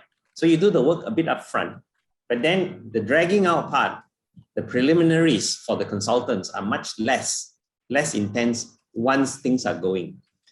So again, like I said, and sometimes, you know, one of the largest costs that I find is actually not understanding your own preliminaries. In construction, we're very careful with preliminaries, you know, because that's where the project makes money or doesn't make money. As what Ezumi was saying, if the preliminaries blow out, it's because the job got extended. But as a contractor, you got EOT. If you got a reason for EOT, you can claim for loss and expenses. Your preliminaries are covered, at least in part. But consulting for architects, rarely do you build in a condition to say, look, if this job goes beyond this thing, then I need to be compensated for my additional cost over this time. And there's no formula, there's no pre-agreed formula. So those are the danger. You sign into a project, but you wish that it's not going to be on time. But come on, let's get real. No project ever gets on time. Because when it's on time, somebody does the changes, authority comes in, and then now with COVID, things like that, you know, this is the current situation. So tend to build in, work together with your time, because as a consultant, you are selling your time. And the overheads are fixed, and it can just keep dragging on. Okay. We have. Anthony, how can I add to what Anthony mentioned? Okay, Sure. in my own experience, when the project is like that in nature, so the fee is lower than the scale of fees, then we put the safeguard measure. So we say that if the project delay or exceed the plan completion more than 6 months, then we will charge you. We charge you based on time basis. And we put in straight away. Work out the formula early. Yeah, we put in the time cost for the architect, director, assistant architect. This is cost per hour, cost per day, and it was pre-agreed. So the client know that, okay, they cannot delay more than 6 months. If more than 6 months, then they have to pay.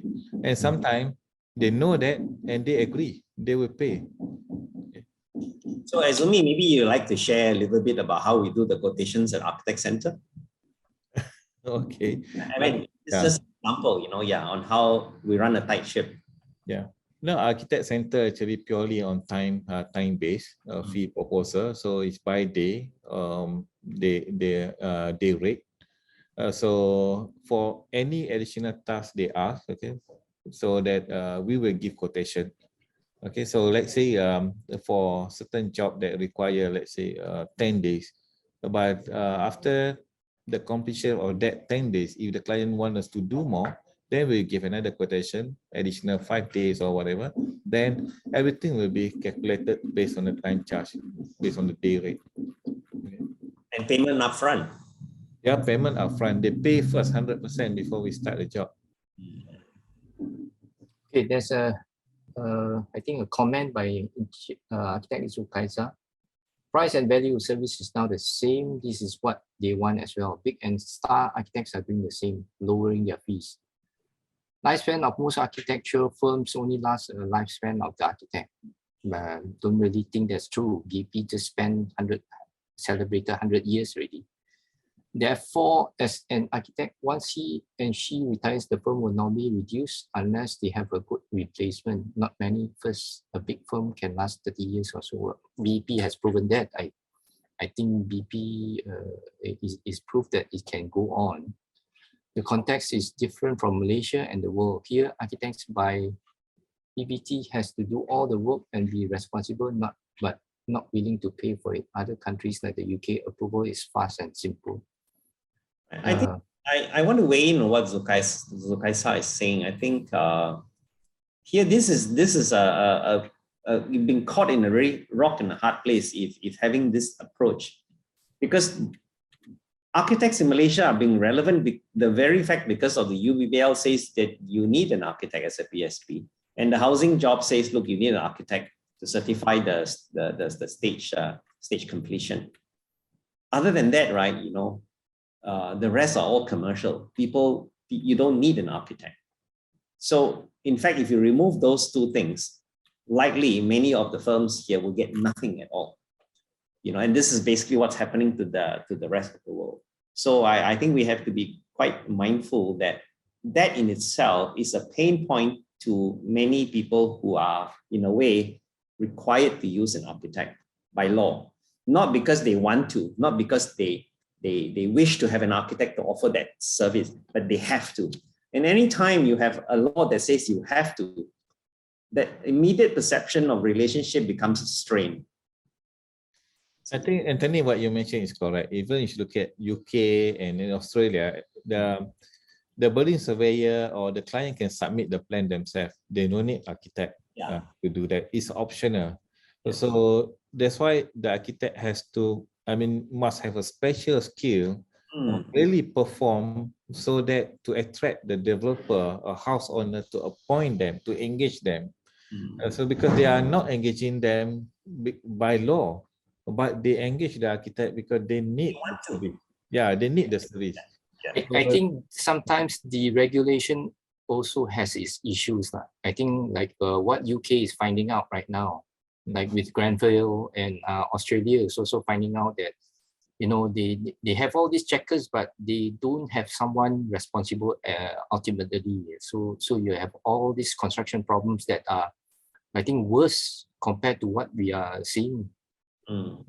Yeah, Grenfell is a good example where actually the submission was not done by an architect. It's by the contractor, I think surveyor or what, done the proposal for the building, for the upgrading of the existing building. And they realized that there's a mistake when somebody who is not knowledgeable to renovate the building, then the risk to safety and health is there. So this is the area that the architect need to continue to sell to the public, to the developer, saying that, okay, you need the architect to prevent this from happening, not that you need the architect because the law need our stamp on the drawing. So we want to sell the value. So how actually we can improve the quality of the building and how we can probably give them better value in terms of money and so on. Because of our knowledge, not because of our qualification that we can sign plan. So this is the thing that we must continue to sell. That's why we wrote the topic more than rubber stamping. Yes. Because the rubber stamping thing, I'm not taking in a bad way. The fact that the regulations in the industry in Malaysia today under housing and YBhg requires a rubber stamp. And that in itself is actually a crippling effect in the long term because you're relying on regulations rather than relying on innovation, relying on your own value, you know, that you create to your clients. And as a result of creating the value, you can suddenly see that as an architect, if you offer not just the rubber stamping service where everybody else can do it, you're going to offer something unique and special to your skills. Then I think that's when you can dictate the fees that are not necessarily minimum. You can go whatever fees that you dictate, you know. Anthony, even in reality, let's be real. Okay, there are few architects today don't even have that rubber stamp, but because of the quality of the service, the design that he offer, he keep on getting job. Exactly. Not cheap. Yes. So that's why I say that. So we as the one who holding the rubber stamp cannot say that, okay, we should be paid better because we have that rubber stamp. It's not that rubber stamp. It's the quality of service that you deliver. Okay. How are we going with time? It's almost So 12. we are almost 12. We have about 4 questions. Maybe we can try to rush it out. We don't Come have across all some of big developers going through e-bidding process for the architect's fee proposal, which is definitely much lower than SOMF. Personally felt not a healthy process. What's your view? I have seen this done especially for industrial projects with the multinationals in Penang, they put up the bidding and all that. I don't think it's very healthy, but views, Datuk? Oh, I didn't get the first part of it. Because the question it is no says longer there. it says that there's e-bidding for architects. Oh, the fees. e-bidding, yeah. Yeah. No, I think that is the norm. Okay, it's going to be like that. Okay, more extreme than that. The e-bidding now actually is not just for the based on the locality. Okay, in fact, there are many jobs now. The e-bidding are open worldwide. Anybody can just participate. In fact, this is what the World Bank is pushing for. The tender for any country should be open worldwide, because what World Bank is trying to do is basically to encourage international competition, so that everybody, regardless where is the locality, they will improve in terms of the quality of service. So if we say that this e-bidding is not something healthy, then we will be left out. We have to take up the challenge, and we have to be ready to face all this situation. It's coming our way. Okay, then this is what we have to face. You cannot put any restriction, because in future you will have that the developer, for example, maybe in Jakarta, inviting you to participate for the design construction in Jakarta, and you don't want the local people to say that you are not allowed, okay, to participate. So e-bidding is going to be something that is normal. And with regard to the fee in e-bidding, again, I say that you should not bid based on what other people bid. If you know somebody bid 3%, you want to bid 2%, and other people want to bid 1.5%, that is not the right way to measure. You should measure your cost, your capability, how efficient you can do it, rather than you measure yourself to other people, how much lower the other people offer the fee. Okay. There's one last, because we don't have much time left. There's one last question about sole props versus bigger firms. Yeah, the question is, sole prop has to deal with certain challenges that big firms do not have to, and vice versa. What is your opinion of this? Thank you. I think this one, I did speak about it earlier, but I think in this is a message again. I like to say that beyond the traditional one bungalow, one client, where you have an owner, that wants the product. Today, products are very different. Multi-phase, technology, innovation, value engineering, strata, for example, all the funny permutations are the Kama Sutra of design today. And the speed in which people want approval changes, suddenly they want changes overnight. They need you to submit things again. The traditional firm cannot cope. The traditional way you do business cannot cope. So beyond that, if you're going to remain geographical in your location and be happy to do smaller work and live life like this, yeah, carry on. But if you really want to go beyond that and your ambitions are bigger, I think as a sole prop, it's going to be impossible. So this is really a direction in which I feel firms should consolidate. People should consolidate together. You don't have to go into a partnership. You just get together for projects. You get together geographically. I know how you have a collaboration with your KL counterparts as well. So and you have done many collaborations with other people. So I think then you're done. You all enjoy the work. You do what area that you are strong in, and the other people say, look, hey, I don't want to do this part. It's in Penang. You handle this for me. Yeah. And then you may get something that you may say, hey, KL, you do this because I don't want to go to KL to do all those things. So I think there is a case of collaboration, and that doesn't just mean that the smaller sole props getting together. There's nothing stopping you getting together with a larger firm. You know, the larger firms may say, look, hey, this project, I don't want this client take a lot of my time. I remember Ezumi, you were talking about one government job, I think one of the Lembaga, right? You were saying, oh, you know, your MAA was the original architect and they keep coming back to you. And it takes up so much of your time. In the end, you all didn't want to do the job. You quoted much higher so that the others like us can go in.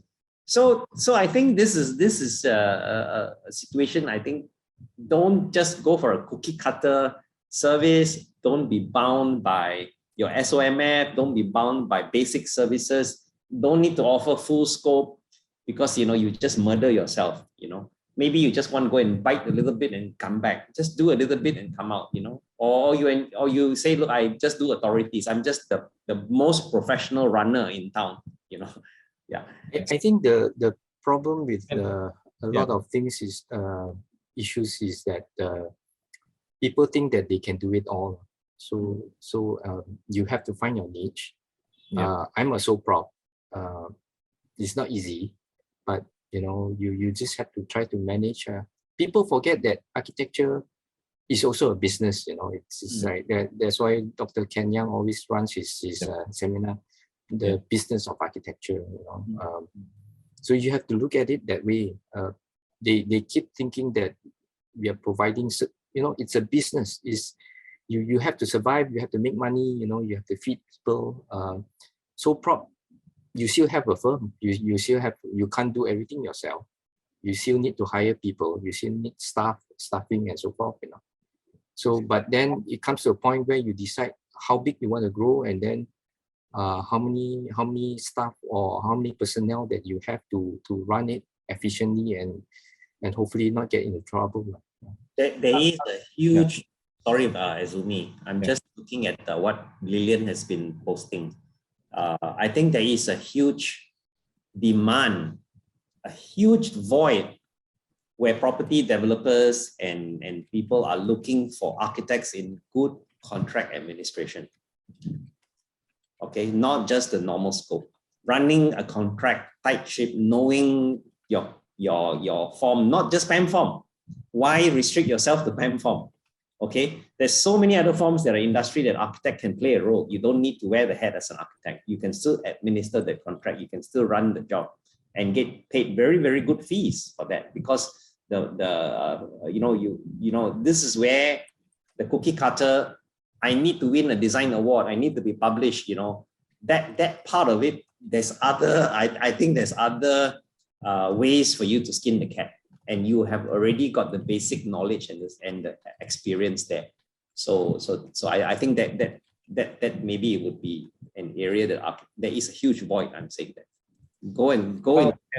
Can I add just now? I think the question on the different challenges between bigger firm and small firm. I have experience working with both small firm, very small firm, and also a big firm. There are different type of challenges, but both challenges are very challenging. It's just that it is different nature. For example, I give you an example. A sole prop can make quick decision in 1 second. Okay, for example, let's say you want to change direction. Okay, now I want to change from AutoCAD to Revit, for example.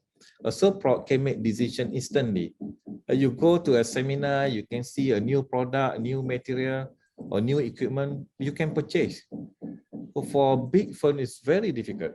For big firm to change from one platform to another platform, it sometimes takes years to make decision, because you invested, let's say, 200 computers. And for you to change one platform to another platform costs you millions. But if you do not change, you will be outdated. So it's not easy. But for a small firm, one person sole prop, you can decide, because I'm the only decision maker. So I would like to, as analogy, a big ship is very difficult to maneuver. So sometimes they cannot turn fast enough, they hit to an island or to iceberg or whatever. That's the danger of the big firm. The small firm is very agile. They can maneuver around it. They can get job very easily. And sometimes the big firm is not that they want to be big. So many I think most of the big firms start small, but the job demand. Sometimes after they got the job, then the client say, I want this, and this. I need staff for this. Then they have to serve the client. That's how it grows. So that you shouldn't think that big firm has advantage all the way. No, I think sometimes smaller setup has a lot more advantage, especially in terms of agility, in terms of transformation, in terms of getting a new technology. The advantage is always with a smaller firm. Okay, there's a question from Harzani, committee member. I think, is there a need for LAM/PAM to revisit in totality of the scale of minimum fees to establish whether the fee that we charge today is fair, since our scale has been established for more than 50 years now? I didn't know PAM had a fee. No, it's LAM, the scale minimum. LAM/PAM, yeah. I think it means that LAM or PAM to revisit. But yeah, I think there is some revision being done, but more or less on the rules and the explanation, not so much, because the fees were revisited in 2010. Okay, so what I'm trying to say here is that I have done some analysis, I think about 4 or 5 years back, because we always do analysis to make sure that the way we run the business and based on the scale minimum fee, how far that we are off of that, whether we still can survive or not. If you follow the scale of minimum fee, you are providing full service, and then the scale of fee is fair. It gives you a possibility of potential profit about 30%. So that's why for those who actually provide full service, if they cut 30%, they still do not lose money. Okay, so but some people start to think that, okay, the scale of fee is too high. It should be reduced by 30%. But you have to remember, okay, if you are doing business without wanting any profit, then might as well don't do business. So that's why roughly I figure out that roughly the built-in profit is about 30% inside if you provide full service. So if the project delays or if you have any issues, okay, your staff resign, whatever you need to replacement, and then you need to upgrade the software, then there's an element of risk there. So your profit will be probably net 20%.